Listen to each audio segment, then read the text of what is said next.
Neste capítulo, o objetivo é dar continuidade ao estudo das transformações ocorridas no espaço geográfico mundial, iniciado nas últimas décadas do século XX e que se estendem aos dias atuais. Serão abordadas principalmente as mudanças econômicas que se inserem no contexto da globalização. O processo de globalização econômica foi acelerado a partir da década de 1990, em razão das mudanças geopolíticas ocorridas na segunda metade do século XX, sobretudo a derrocada do socialismo e o fim da Guerra Fria. Diversos fatores contribuíram para essa aceleração, como a hegemonia mundial do capitalismo, a adoção de políticas neoliberais, a atuação das empresas transnacionais e o desenvolvimento de novas tecnologias, principalmente ao setor de telecomunicações, resultantes da revolução técnico-científica informacional.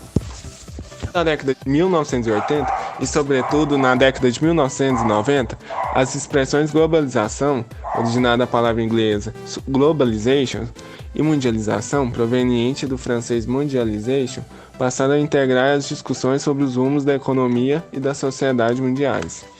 O termo globalização remete às grandes transformações econômicas ocorridas no fim da década de 1980, com o término da Guerra Fria e a consequente expansão do capitalismo em nível global, sob a liderança dos Estados Unidos. A crescente interligação entre os mercados e as atividades econômicas nos países ampliou o processo de internacionalização da economia, iniciado nas fases anteriores do capitalismo comercial e industrial. As possibilidades que emergiram a partir da década de 1990, no sentido de ampliar as relações internacionais entre os governos, empresas e pessoas, reforçaram a perspectiva da formação de uma suposta aldeia global. Essa expressão foi criada na década de 1960 pelo filósofo e professor canadense Herbert Marshall McLuhan, para se referir à tendência à homogeneização de diferentes sociedades e culturas do mundo, em razão da influência dos meios de comunicação de massa, em especial a televisão e, mais recentemente, a internet. O termo mundialização, por sua vez, tem sido empregado por estudiosos como o filósofo Miguel Reale e o sociólogo Renato Ortiz, ambos brasileiros, ao se referirem ao intercâmbio cultural entre as sociedades nacionais. O processo de internacionalização da economia capitalista iniciou-se durante a sua primeira fase, a do capitalismo comercial. Quando as potências europeias dominaram as rotas comerciais ultramarinas, obter mais metais preciosos, como o ouro e a prata, produtos agrícolas e florestais, cana-de-açúcar e madeira, além de especiarias, e atender às demandas internas e de suas populações. Desse modo, além de explorar suas colônias, as metrópoles europeias buscavam ampliar os mercados consumidores para vender seus produtos manufaturados, e assim impulsionavam o comércio internacional. O capitalismo comercial proporcionou a acumulação de capital, que por sua vez possibilitou a industrialização dos países pioneiros, Inglaterra, Alemanha e França, entre outros países europeus, a partir da segunda metade do século XVIII, seguido por Estados Unidos e Japão. Nesse período, conhecido como capitalismo industrial, ampliou-se a internacionalização da economia, impulsionada pelo comércio de produtos industrializados, que inicialmente eram transportados em trens e navios movidos a motores a vapor, e depois a derivados do petróleo. A internacionalização da economia ocorreu a partir da segunda metade do século XX, durante a terceira fase do capitalismo, conhecido como capitalismo financeiro monopolista. Essa fase caracteriza-se pela terceira revolução industrial, ou revolução técnico-científica, que impulsionou o fluxo de informações, mercadorias e serviços por meio de desenvolvimento das telecomunicações e da informática, entre outras tecnologias de ponta. Após a Segunda Guerra Mundial, os Estados Unidos financiaram a reconstrução da economia e da infraestrutura dos países da Europa Ocidental e do Japão, que ficaram arrasados pela guerra e, além disso, tornaram-se os principais fornecedores de produtos industrializados, uma vez que, apesar de terem participado diretamente do conflito, sua infraestrutura ficou praticamente intacta em virtude da distância dos principais confrontos bélicos. Nesse cenário, o dólar, moeda estadunidense, valorizou-se e, a partir da Conferência de Bretton Woods, foi associado ao ouro, usado como moeda de referência para transações financeiras e comerciais internacionais. Desse modo, a economia dos Estados Unidos se fortaleceu, afirmando o país como líder do bloco capitalista. O processo de globalização internacional se deu início no século XX e no início do século XXI. Apesar do termo sugerir que a globalização é uma coisa difundida e espalhada, essa globalização ocorreu de forma restringida a alguns países.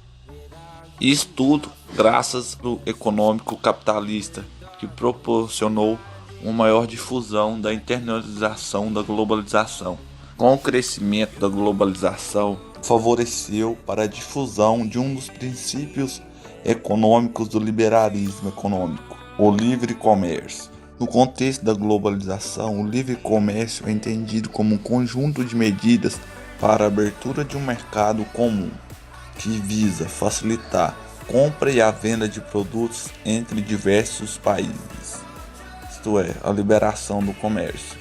Então, foi criado a ONC, Organização Nacional do Comércio, que estabelecia diretrizes gerais para o comércio internacional, a fim de torná-lo mais justo, e até então se mantinha as medidas unilaterais que cada país escolhia como ia negociar com o outro, dificultando a vida dos países menores que não tinham como negociar com grandes países. No entanto, essas rodadas aconteceram até o ano de 2008.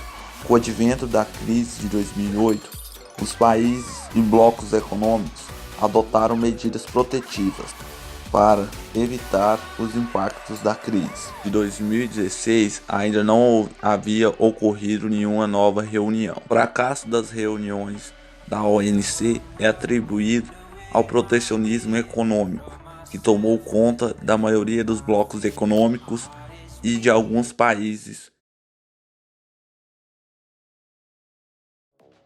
O sistema econômico capitalista se caracteriza por períodos de crescimento ou expansão, seguido por períodos de retração da economia, ou seja, de crises econômicas. Nos períodos de crescimento da economia, há manifestações de expansão econômica, como a facilidade em conseguir crédito e a valorização das moedas. Já nas crises, a redução no consumo, desvalorização da moeda e dificuldade em conseguir crédito. As causas das crises internacionais são diversas. Podem ser causadas por guerras, conflitos, especulação da bolsa, falências de empresas e grandes bancos, pela supervalorização de imóveis e a superprodução. A crise mais recente que ocorreu foi a crise de 2010, crise causada por um grupo de países europeus: Portugal, Irlanda, Itália, Grécia e Espanha, que passaram por crises econômicas geradas pelo superendividamento público. E isso repercutiu, gerou uma crise por causa que esses países estão na União Europeia, um dos grupos mais influentes do mundo econômico. Isso afetou o crescimento do PIB brasileiro nos anos de 2011 e 2012.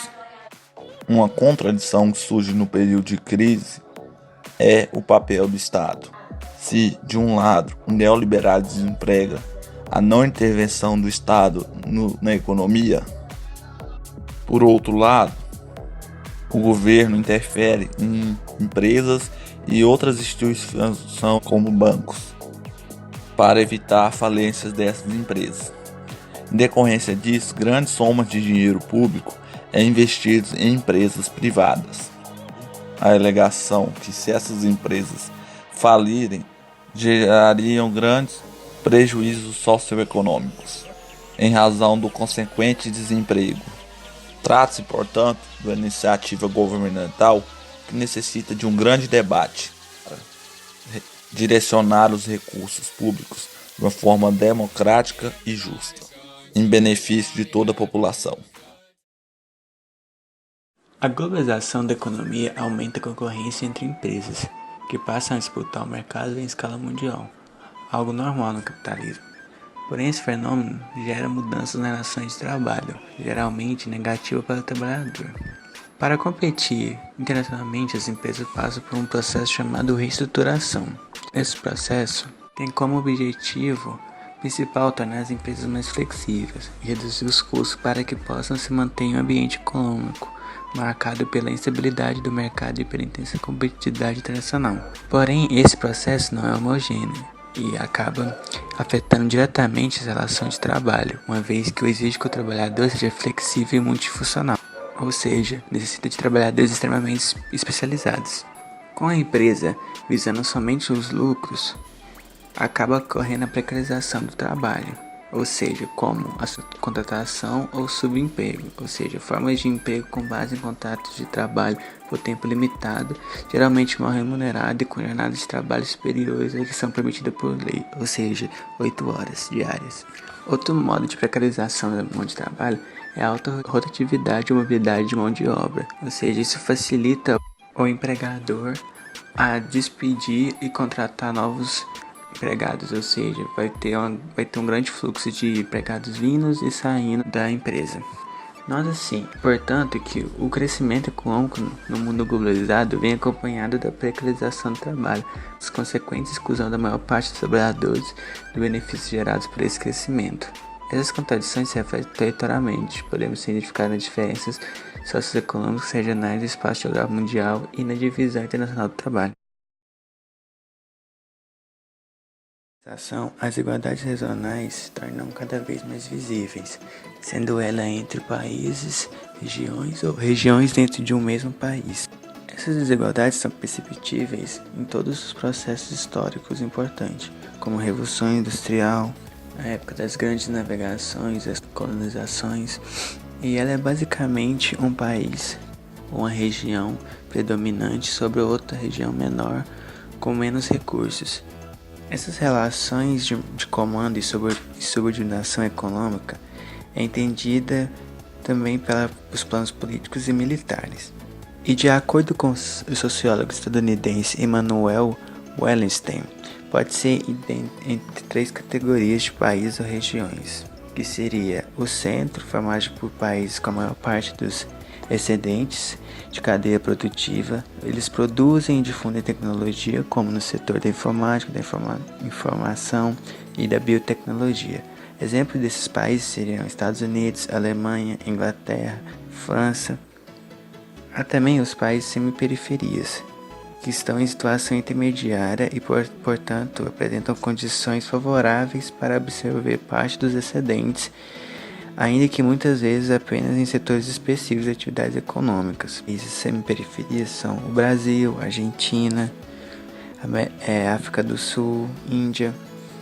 Mas também há os países periferias, que são subordinados nas relações de poder, ou seja, dependem das decisões tomadas pelos países centrais e, consequentemente, enfrentam mais dificuldade para absorver excedentes e utilizar tecnologias.